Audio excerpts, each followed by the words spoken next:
Hello, hello, my loves. Get it, get it, get it. So, I wanted to give a quick tip on something that helps me as an overthinker. I'm not an overanalyzer. I used to be when I was younger when I didn't know how to process that. But now, let me turn this down a little bit. That was to get the vibe going. So I was an overanalyzer when I was younger because I didn't know what to do with the information I was given. But then when I started to learn how to process it and apply it to things and make things applicable, not just from the reading or text or something, but making it an actual experience, then I started realizing that I'm just an overthinker. It didn't matter what level of solitude or meditation I did for myself.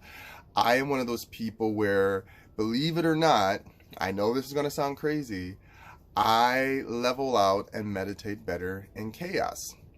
So what I've learned is, and I don't mean chaos like everything around me crazy, it's non-instrumental music, or I mean not non-instrumental, non-vocal music. This is instrumental. Non-vocal music and instrumental music has been a huge healing practice for myself. I'm not saying it's going to work for everyone, but it's worked for me because when I hear, like, it's called chill hop, chill wave, classical, anything that just doesn't have any vocals in it, it's just a beat and it's rhythmic, it reminds me of almost like making a soundtrack to your own mind. You know what I mean? So like, it's just like, because I have so many thoughts in my head, and when I started listening to like just instrumental music, that's when I realized I was a writer. That's when I realized I was a creator. That's when I realized I produce things in my head. I don't want to be a producer. I love people who are producing. Thank you for that.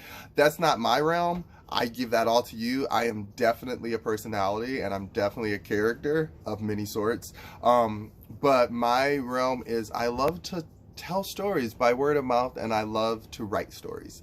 And I started to realize that having that rhythmic beat just playing over and over and synthesizing with my body and nerves, then my like heart started to align, and I'm like, all right. But that's how I learned how to listen to my heart, because the rhythm of my heart would follow the beats. And it's like, ooh, yeah. And then I would feel how those beats would push different types of just fuzzy feelings or energies through my body. So like the same thing when I listen to like Summer Walker. Now when I listen to vocals, I listen to that sexy like, yes, honey, yeah. I want you to make me feel good.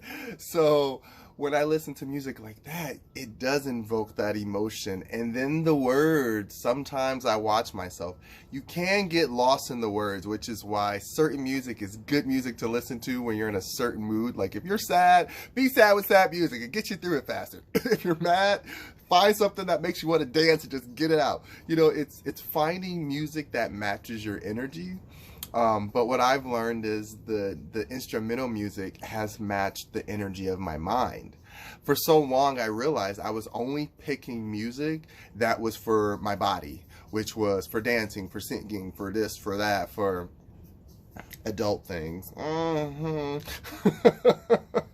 But I realized that it's a beautiful moment because all celebrities in that aspect of sharing their music are empaths, and we get to hear their journey and their story, and that's what we fall in love with. But sometimes it is good to mix it up and listen to some instrumental, because then you get to hear your own narrative and you get to see your own story. And this is what got me really more connected to my empath work and my energy work, and also just really understanding celebrities on that level of they give so much of themselves without even thinking about it.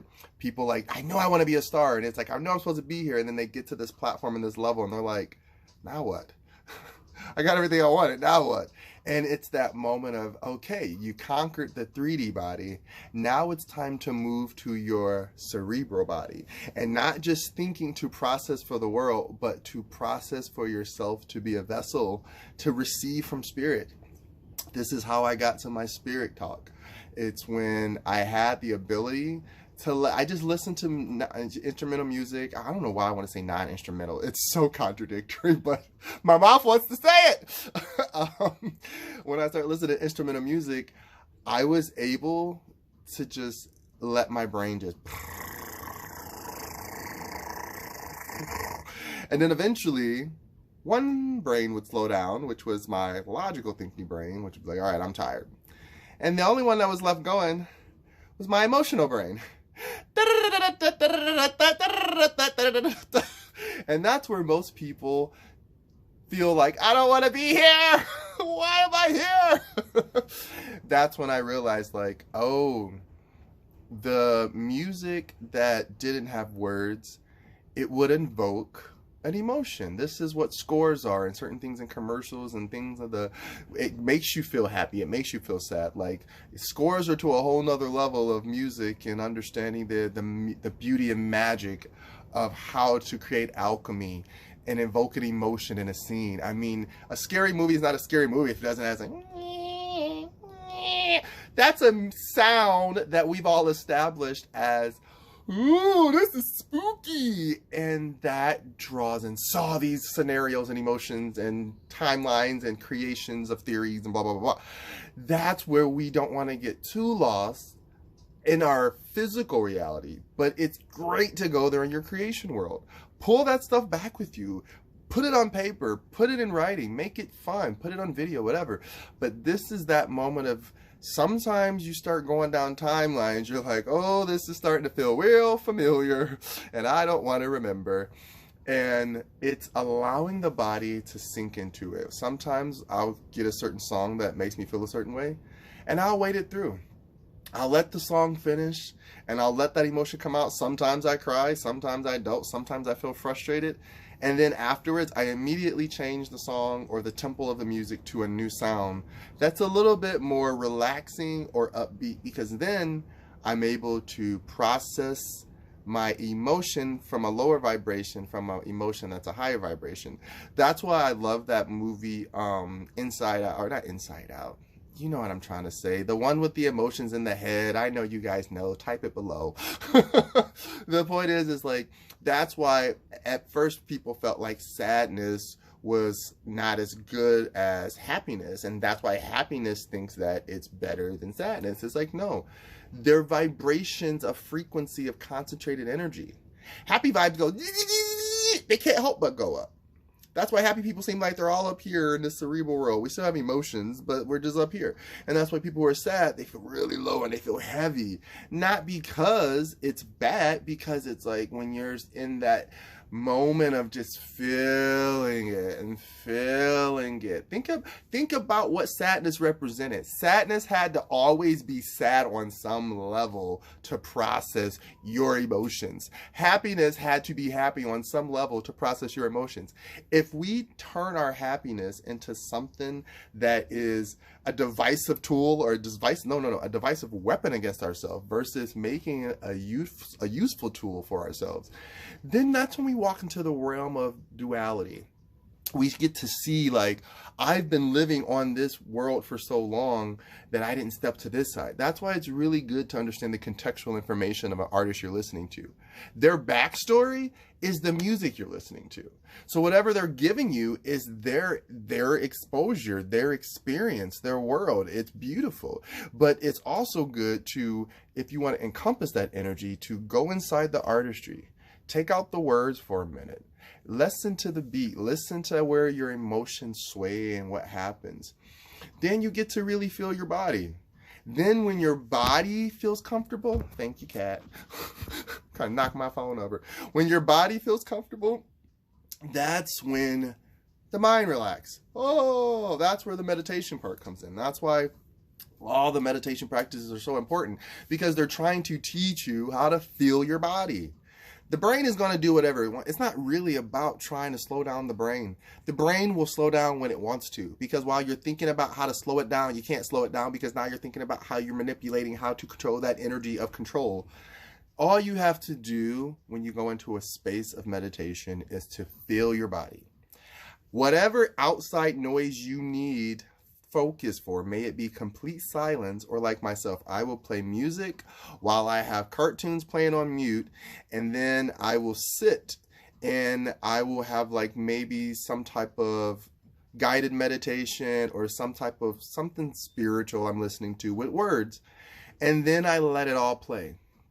Because for me, it's like the music is keeping my body comfortable and calm. And then the voice of the person is feeding me contextual information that the mind gets to process. So that turns off that thinking mechanism. And then the visual on TV, it lets me see something moving. So it turns off all sensory organs. I hear, I see, and I'm feeling with all of this. Guess what? For myself, my heart finally gets to feel. All this is going, distracts an overthinker, and then the heart's like, finally, thought they would never shut up. Now let's talk about this emotion you never finish feeling. It's like, what? Go back to thinking. But really, it's not that bad. It's like you allow yourself to feel it, and then it's like I ask myself questions now. That's what maturity and wisdom comes from. It's like, I'm like, wait, why would I ever feel that? You don't remember when you felt this? And then I go down that timeline. I'm like, oh, wow, I can't believe I used to think like that. I had no idea, and I totally forgot. Because once you get what you want, you forget where you came from. Not saying that you forget who you are, but you can forget where you came from, which is the root foundation, the ancestor is important to us. But it's not the one thing that we need to live our lives off of still by. And innovation is great, but we don't want to discard everything that did work in a way that made us understand ourselves as humans. So that's why it's cool to really allow yourself to redefine, re-identify, rediscover what your emotions are based on what your heart really feels. If you can go through a timeline and it doesn't really affect you and you don't like getting anxiety or feel weird, because for me it was learning how to feel this way without alcohol. I know when I was younger I drank a lot. I was like frat kegger guy, like drink. And I got lost in the translation of being that character. So every party I went to, I had to get that drunk to be that hyper, to be that guy. And then I was never really that guy. And then at home, I was like, who do people think I am? And I got lost in the character. So once I started really learning, like getting sick enough made me listen to my body. And then when I stopped getting sick, my body's like, all right, let's do some work so you stop getting this messed up, okay? Because we starting to feel a little messy, and we need you to get it together. So, you know, when I was able to, and I admit I didn't take alcohol out completely. I learned how to slowly work it out of my system. I learned that I didn't need that extra shot, or I didn't need so much. Instead of buying the liter bottle, I'd buy a little bottle. And if I felt the urge to go get more, then I would drink some water and you get re-drunk all over again. But it was teaching myself these things. A lot of the quotes I post, that was one of the ones I posted where it was like being an alcoholic. And I was like, yeah, I remember. I used to drink every day, heavy every day. I lived in Chicago. I would hit Boys Town, go after work, chug, and go out, drink all night, get up and go to work in the morning, do it all over. And it became my normal. So when I took myself out of that moment and I stepped up into my higher self to say, Juwan, you don't have to be that character anymore. This is all you got to tell yourself.